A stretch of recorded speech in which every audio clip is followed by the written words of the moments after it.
Mesdames, Messieurs, bonsoir et merci de rester fidèles au programme de la télévision du Burkina. Une semaine après les actes de vandalisme posés par des élèves, le système éducatif est au ralenti dans la Tapoa. Le ministre en charge de l'éducation s'y est rendu pour s'enquérir de la situation qui y prévaut. Il annonce que tout est mis en œuvre pour que les actes commis ne restent pas impunis. À l'UPC, l'on a des solutions pour assurer l'harmonie. L'un des membres fondateurs du parti de l'Union pour le progrès et le changement a été suspendu. Il s'agit de Louis-Armand Wali. L'annonce a été faite ce matin au cours d'une conférence de presse. Dans cette édition, une équipe de reportage s'est intéressée à ce que mangent les fonctionnaires. Depuis que la journée continue est instaurée, le déjeuner semble être un casse-tête pour plus d'un d'entre eux. Savoir quoi manger et avoir le temps de le faire, c'est le défi de chaque jour à voir dans quelques instants. Et tout d'abord, sachez que l'on a parlé coopération et développement ce matin à Kosiam, l'ambassadrice de la République de Cuba au Burkina, mais aussi le président du Haut Conseil pour l'unité nationale était de ceux-là qui ont été reçus en audience par le chef de l'État. Mais avant, Roch-Marc Christian Kaboré a eu un tête-à-tête avec la représentante du système des Nations Unies au Burkina. La synthèse de ces audiences avec Mokhtar Ouedraogo et Mouankoun Dabiré. Les Nations Unies sont disposées à aider le Burkina Faso pour la mise en œuvre de son plan national de développement économique et social. L'organisation veut mettre son expertise à la disposition du Burkina pour lutter contre la pauvreté. On a aussi parlé de la nécessité, sur la base des expériences qu'on a déjà tirées du cadre passé des OMD, qu'il faut qu'il y ait une manière d'accélérer certaines activités lors de la mise en œuvre du plan. Et qui dit accélérer veut dire qu'il faut qu'on identifie où sont les goulots d'étranglement pendant la mise en œuvre. Avec quel financement est-ce qu'il faut mettre en œuvre certains plans? Quel type de partenariat faut-il mettre à la disposition du pays? Et c'est là que nous allons mettre à la disposition du pays, bien sûr, toute cette expertise des Nations Unies. Cuba veut quant à lui apporter son appui au Burkina dans le domaine de la santé, de l'éducation et de l'agriculture. Un soutien matérialisé par l'octroi de 2 bourses d'études en médecine au compte de l'année 2016-2017. Malgré les difficultés économiques auxquelles il est confronté, le pays de Fidel Castro entend accentuer sa coopération solidaire avec le Burkina. À la suite de l'ambassadeur, c'est au tour du Haut Conseil pour la réconciliation et l'unité nationale d'être reçu par le président du Faso. Et notre rencontre de ce matin avait pour but d'appeler les autorités, pas à leur devoir, mais au moins de leur rappeler ce que disent les textes, notamment l'article 23 de la loi qui nous crée. Parce que cet article dispose que avant la mise en place, l'installation officielle des membres du HCROUN, il doit être mis à leur disposition les moyens matériels et financiers. Force est de constater qu'à ce jour, nous sommes pratiquement diminués, nous fonctionnons avec les moyens du bord. Le HCROUN doit plancher sur plus de 5000 dossiers, avec pour objectif d'établir un ordre nouveau, en vue de réussir un retour à une paix durable au Burkina Faso. Et le Burkina Faso qui se conforme avec les textes qui régissent les espaces communautaires et monétaires auxquels il appartient. Ce 21 avril, 2 projets de loi ont été adoptés à l'unanimité par les 113 votants du jour. L'un porte sur l'usure et l'autre sur l'intérêt légal. Paul-David Bambara, Yolande Lompo, explication. Pour une meilleure protection des emprunteurs d'argent contre les pratiques usuraires, un projet de loi portant définition et répression de l'usure a été adopté à l'unanimité par les 113 votants. Le prêt usuraire, c'est toute convention d'argent qui dépasse le taux d'usure fixé par le Conseil des ministres de l'UEMOA. À compter donc de l'adoption de cette loi, quand il y a convention ou quand il y a prêt ou crédit, on est obligé de mentionner le taux effectif global dans toute convention de crédit. Les dispositions de cette loi permettent aussi d'amoindrir le coût du crédit sur l'emprunteur. Et comme cette loi comporte des dispositions relatives à l'intérêt légal, un projet de loi uniforme spécifique au taux de l'intérêt légal leur a été aussi soumis par le ministère de l'Économie et des Finances. Le Burkina Faso est le 6e pays dans l'espace UEMOA à internaliser ces lois. Il s'agit de projets de loi uniformes ce sont des lois qui ont été prises au niveau du Conseil des ministres de l'UEMOA.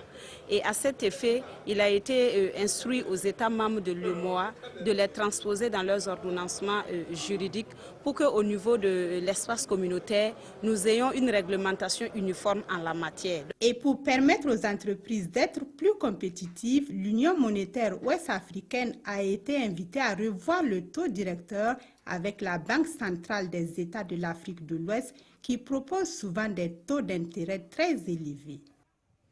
Je vous le disais en titre, le ministre en charge de l'Éducation s'est rendu dans la province de la Tapoa. Cette partie est du pays s'était fait remarquer la semaine dernière par des violences perpétrées par des élèves sur leurs enseignants. Résultat, le système éducatif y est paralysé. Le point de cette visite avec Alassane Kendrebeogo et Lambert Soma. Exprimer la gratitude du gouvernement à l'endroit des notables de Nagaré qui ont permis d'éviter le pire face à la furie des élèves, c'est le sens de ce déplacement du ministre de l'Éducation nationale. Mais ce n'est pas tout. Ces actes-là seront sanctionnés avec la plus grande rigueur. Ceux qui s'en sont auteurs, les instigateurs, les acteurs, tout ce beau monde, dans le cadre d'une enquête judiciaire en bonne et due forme, chacun devra répondre de ses actes. Au CUG de Nagaré, comme à l'école primaire, point d'enseignants, les classes sont closes depuis une semaine. Des voix s'élèvent pour décrier les agissements des élèves. La chose qui s'est passée là, c'est incroyable pour nous. Sinon, on ne sait pas comment on peut expliquer. C'est vilain même. Ce qu'ils ont fait, c'est pas bon. On demande pardon. Pardon, pardon. À Logobou comme à Diapaga, où se sont réfugiés certains enseignants, le ton est plus ferme, les revendications sont claires. D'abord, l'affectation immédiate de tous les enseignants et professeurs de l'école du village de Nagaré. Deuxième point maintenant, nous allons demander le dédommagement. Troisième point, nous allons demander à ce qu'on arrête ces brigands. Nous avons demandé la fermeture de l'école, ce qui est fait. À cela, il faut ajouter la réouverture du commissariat de police de Logobou avec un effectif bien étoffé. Face à toutes ces préoccupations, des pistes de résolution sont en vue. Du retour de la sécurité, en échangeant avec les populations à Logobou, c'est elle qui doit prendre l'initiative de redemander la mise en place de la sécurité. Du reste, nous avons échangé également avec M. le gouverneur sur comment les modalités de ce retour-là, dans des délais suffisamment brefs. Et la réaffectation des enseignants ou du personnel en défaut de sécurité en dehors de cette province, là où la sécurité est présente. Ça également, je peux le comprendre. Le dernier point qu'ils avaient, c'était l'affectation du personnel de ces deux établissements en dehors de la province. Là-dessus, j'ai indiqué que j'aurais souhaité que nous ayons une autre perspective, à savoir que ces mêmes enseignants qui ont été traumatisés par leurs élèves puissent aller dire à ces élèves-là que ce n'est pas comme ça que ça se passe, les revendications. Ça aussi, c'est de l'éducation, pour que demain, ces enfants sachent que on peut revendiquer, on a des droits de revendiquer, mais il y a des manières de revendiquer. L'APE de Nagaré s'engage à assurer désormais la sécurité des enseignants du village. Cette résolution fera-t-elle bouger les lignes? Difficile de répondre. Une chose est sûre, à Nagaré comme dans pratiquement toute la Tapoa, les classes sont fermées. Le ministre de l'Éducation nationale a promis que le point sera fait aux plus hautes autorités. De crise, il n'y en a plus au sein de l'UPC. Le parti du chef de file de l'opposition était face à la presse ce matin et a annoncé la suspension de Louis-Armand Wali.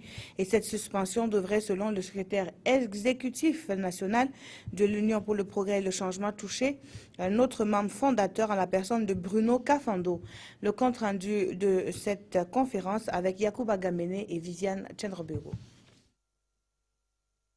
La mesure de suspension de Louis-Armand Wali, le deuxième vice-président de l'UPC, date du 16 avril 2016. Les raisons avancées sont violation des statuts, du règlement intérieur et des principes du parti. Monsieur Louis-Armand Wali, malgré son statut de vice-président, n'a participé à aucune activité lors de la campagne des élections couplées du 29 novembre 2015. Nous avons donc été surpris que ce grand absent nous invite à faire coalition avec le MPP. La mesure de suspension devrait aussi toucher d'autres militants comme Bruno Kafando. Il était jusqu'au 13 février 2016 secrétariat général de la section UPC du Kadiogo. Monsieur Kafando n'a pas battu campagne lors des dernières élections. Il a en outre écrit un soi-disant livre blanc sur l'UPC, un document truffé de contre-vérités. En suspendant ces militants, le secrétariat exécutif national a demandé leur exclusion de l'UPC. C'est une décision que seul le bureau politique national peut prendre. En attendant, l'UPC s'est prononcé sur les récents événements de Nagari. Nous pensons que la sanction que l'État a eu à prendre, cette sanction n'est pas suffisante. Il ne suffit pas tout simplement de fermer. Mais quels sont ceux-là qui ont été à l'origine de ces actes-là? Il faut que ce soit une sanction exemplaire à même de dissuader et d'autres qui viendraient à poser ces genres d'actes. L'UPC prendra part aux élections municipales de mai 2016. Le parti signale une vingtaine de recours de candidats en cours d'examen. Et voici un autre syndicat qui donne de la voix. Il s'agit de celui des professionnels des technologies de l'information et de la communication. Le syndicat dénonce un non-respect des engagements pris par le gouvernement en sa faveur. Le point sur les griefs retenus avec Amado Ilboudo et Ramatou Zida. On ne touche pas aux acquis, c'était là les prémices de l'acceptation de la nouvelle grille indemnitaire des professionnels des technologies de l'information et de la communication. Aujourd'hui, le constat est tout autre. Cela fait 2 ans environ qu'ils ne perçoivent plus leurs indemnités spéciales d'informaticiens. Réunis ici au sein de leur syndicat, les professionnels d'éthique condamnent les injustices subies par le corps des informaticiens. Ils exigent le rétablissement et le rappel des indemnités ainsi que la reconstitution de leur carrière. L'indemnité spéciale d'informaticien était purement et simplement supprimée, alors que les autres ont maintenu leur indemnité et après la nouvelle grille. Au niveau de notre carrière également, il faut noter que depuis 22 ans, le corps des informaticiens n'avait pas de concours professionnel.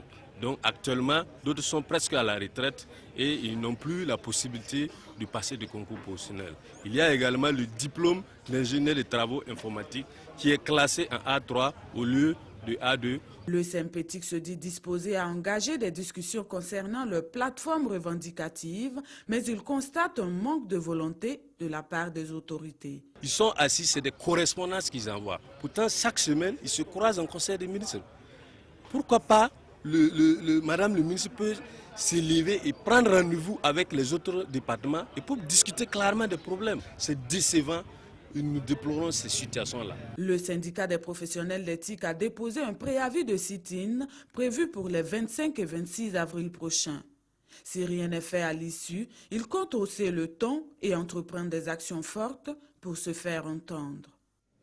Empressement d'un côté ou lenteur dans le traitement de la plateforme revendicative, chacun semble tirer de son côté. Suite à cette conférence de presse, le ministère a réagi. Le directeur de cabinet se dit surpris par cette sortie du syndicat.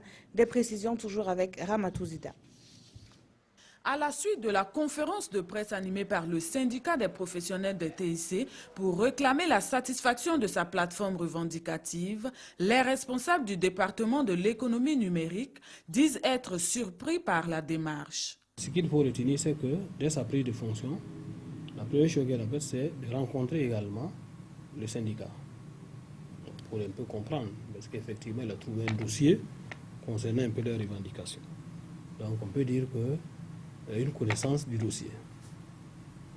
Et sur instruction de Madame le ministre, nous avons rencontré également les responsables du syndicat. Nous avons échangé une seconde fois, donc en moins d'une semaine, une seconde fois pour essayer de voir effectivement qu'est-ce qui pouvait être fait et effectivement prendre à bas le corps un peu, les révéler, voir dans quelle mesure pouvoir essayer de trouver des solutions. Selon Alassani Ouedraogo, des instructions ont pourtant été données en Conseil des ministres et le dossier suit son cours. Madame le ministre Juste hier, le Conseil des ministres a fait le point au Conseil des ministres, qui a instruit le ministre de l'économie numérique et des postes, le ministre de l'économie et des finances, le ministre de la fonction publique, puisque c'est un dossier qui concerne tous ces acteurs sous ces ministères, les a instruits effectivement d'essayer de traiter le dossier. Nous souhaitons que les syndicats puissent surseoir à leur sit-in qu'ils ont prévu du 25 au 26, afin qu'effectivement, on continue à traiter dans le calme le dossier. À en croire le directeur de cabinet du ministre, le dialogue avec le syndicat n'a jamais été interrompu. La dernière rencontre date d'à peine une semaine. Et restons dans le domaine d'éthique pour faire le point cette fois sur une initiative portée par la Commission de l'informatique et des libertés. Elle forme les acteurs sur la protection des données personnelles. Il s'agit surtout d'une mutualisation d'expériences, nous disent Urbain Benito Somé et Abdul Rasmane Zongo. Connaître son champ de compétences et d'intervention respectives élargit la coopération entre acteurs. Bref, provoquer une synergie des énergies, voilà les espérances de cette rencontre transversale sur l'éthique, les technologies de l'information et de la communication. L'initiative de la présente rencontre vient du constat que nous sommes plusieurs acteurs dans l'écosystème du numérique. Ces différentes structures existent et très souvent elles ne se connaissent pas, elles ne connaissent pas leur mission réciproque. C'est l'occasion ici pour nous de nous retrouver, d'échanger de nos missions, de nous connaître et d'instaurer un cadre de coopération pour une mise en œuvre de la politique de développement des TIC au Burkina. Les différents acteurs publics nationaux de l'univers numérique, après échange et communication, doivent parvenir à des résultats qui, d'un côté, protègent davantage les droits liés à l'utilisation du net, et de l'autre côté, lutte contre les abus, l'injustice et la discrimination sur la toile. On en vient à ce fait. Certains travailleurs ont du mal à s'adapter au système de journée continue instauré dans le public depuis le 15 septembre dernier. Ce système change leurs habitudes alimentaires, ce qui n'est pas sans conséquence sur leur productivité. Idrissa Ouarga et Mireille Carole Tougma se sont intéressés à la question. Voici le reportage qu'ils nous proposent. Hôtel administratif de Bobo Dioulasso. Il est 12h30, heure de la pause. Sur ce site de fortune aménagé dans un coin, des travailleurs se restaurent. Manger hors des ménages à midi est désormais intégré dans leur quotidien. On s'adapte à ce qu'on a eu, on descend plus, vous avez vu, il y a un seul kiosque en face de tout un hôtel administratif. Il y a beaucoup de directions ici. Bon, ça dépend de l'occupation de la journée. Si vous êtes trop occupé, vous descendez, c'est que vous trouvez, vous mangez. Souvent, le temps ne nous permet même pas de rester là-bas manger. On est obligé de transporter la nourriture au bureau. Voilà, comme aujourd'hui, comme ça, j'ai monté un exemple, j'ai payé mon ticket. Dans peu de temps, je vais sortir dans les couloirs parce que je ne peux pas manger dans les bureaux. Si pour certains, s'alimenter dans un restaurant peut être convenable, d'autres préfèrent avoir toujours sur soi un plat fait maison. Depuis que ça a commencé, je préfère envoyer mon plat moi-même. Je me lève le matin un peu tôt, je fais quelque chose juste un peu pour le midi, en attendant de descendre à 15h30. Bon, le problème fondamental, ou bien j'allais dire le problème phare dans la qualité de ce qu'on mange dans les restaurants, c'est peut-être les ingrédients qu'on utilise là-bas. Voilà, moi personnellement, je n'apprécie pas. À la maison, je ne consomme pas le kimchi ni le sel en excès. Peut-être dans les restaurants, c'est des choses qui ne sont pas jugées. Je prends mon petit déjeuner un peu tardivement, c'est-à-dire aux environs de 10h. Donc ça fait que jusqu'à 12h, 13h, bon, on a toujours des énergies pour continuer le travail. Généralement, c'est carrément après la descente que je me restaure. Et ce changement d'habitude alimentaire n'est pas sans conséquence sur la santé. On a tendance à exagérer dans la consommation des aliments le soir, puisqu'on ne le maîtrise plus. Et malheureusement, les principales conséquences en matière de santé, c'est le surpoids. Le surpoids, l'obésité et malheureusement aussi les maladies chroniques liées à la malnutrition, à savoir le diabète et la tension. Il faut se dire ce qui est recommandé de nos jours, c'est 3 repas par jour.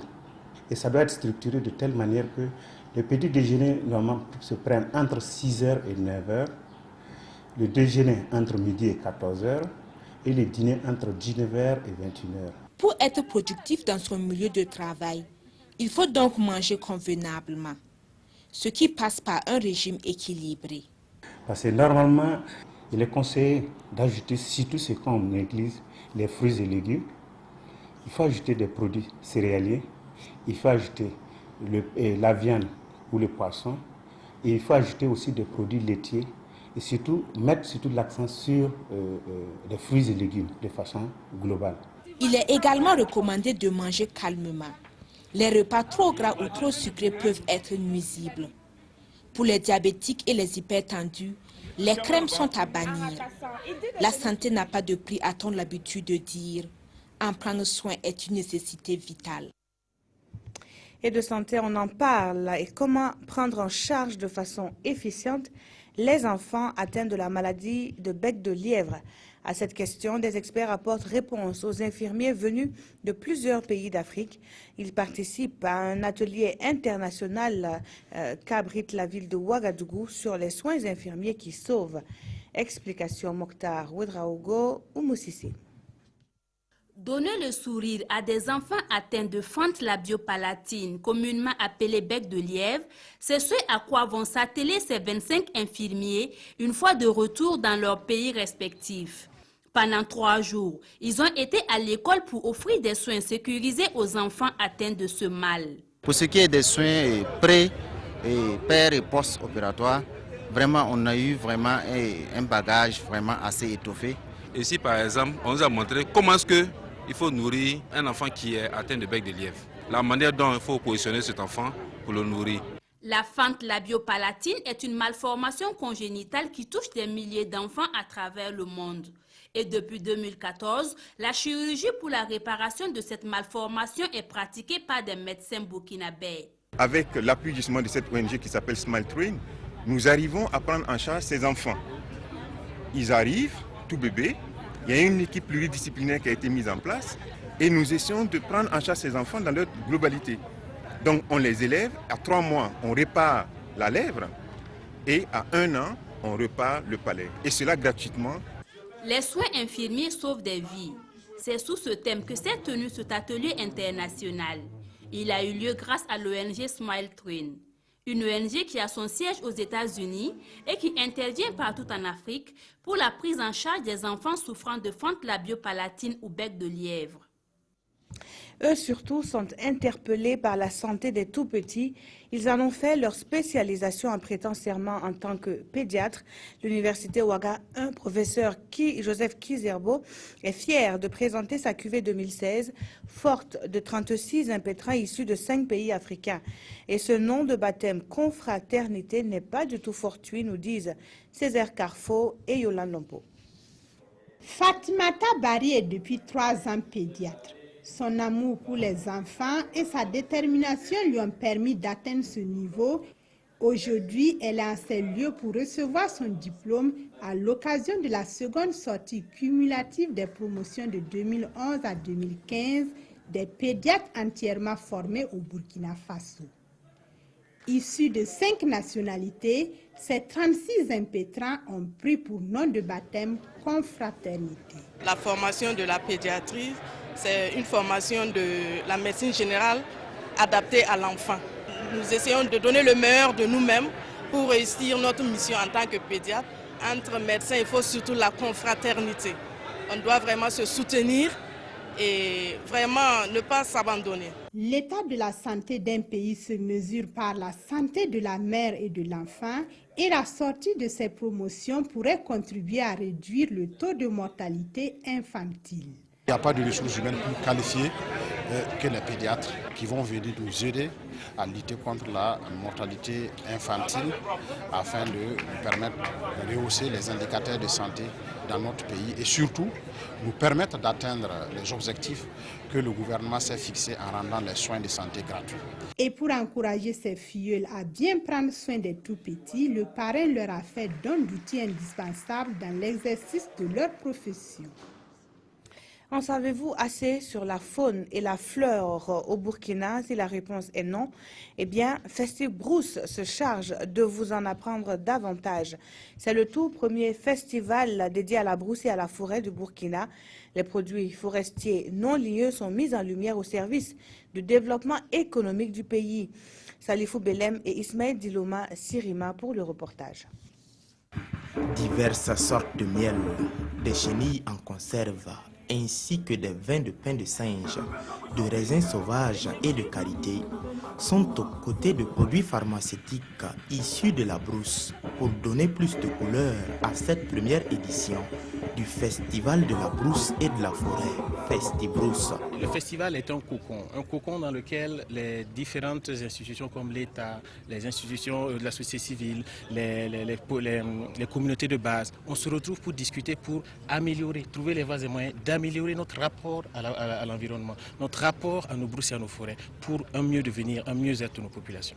À ce Festibrousse, les réflexions vont se porter sur l'apport des produits forestiers non ligneux dans le développement économique du Burkina Faso. Il s'agit vraiment d'une initiative vraiment innovatrice qui vraiment s'inscrit dans la dynamique au niveau du ministère de l'Environnement. Comme vous le savez, avec le changement de dénomination, comme je l'ai dit, l'accent sera beaucoup plus mis sur la promotion de l'économie verte.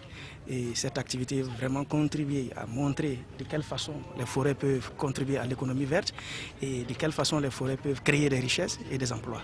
Des conférences, un concours d'art culinaire ainsi qu'une galerie marchande ouverte de 10h à 24h sont au programme de ce Festibrousse. Les journaux du jour font un arrêt sur le sit-in observé par le SINAPAGER, le report de l'extradition du chef rebelle Riek Machar à Djouba, capitale du Sud-Soudan, la relecture croisée de vos quotidiens avec Aimé Solange Guigma. À la une des journaux de ce jour, le sitting du SINAPAGER à propos des concours professionnels. Il proteste contre l'ouverture des concours professionnels aux enseignants de carrière, constate aujourd'hui au Faso, et promet de boycotter toutes les étapes du processus des 10 concours, renchérit le quotidien. Sa revendication, la restriction des concours professionnels au seul personnel d'administration et de gestion, précise notre temps. Koundé d'or 2016 à lire également dans les quotidiens du jour. Aujourd'hui, au Faso nous informe que tout est fin prêt pour le show à l'affiche Kofi Olomide, Sidiki Diabaté et José, précise le quotidien. Rendez-vous donc le 29 avril, indique le pays, pour un défilé de mode Ouagadougou en hommage aux victimes des attentats, relève l'observateur Palga.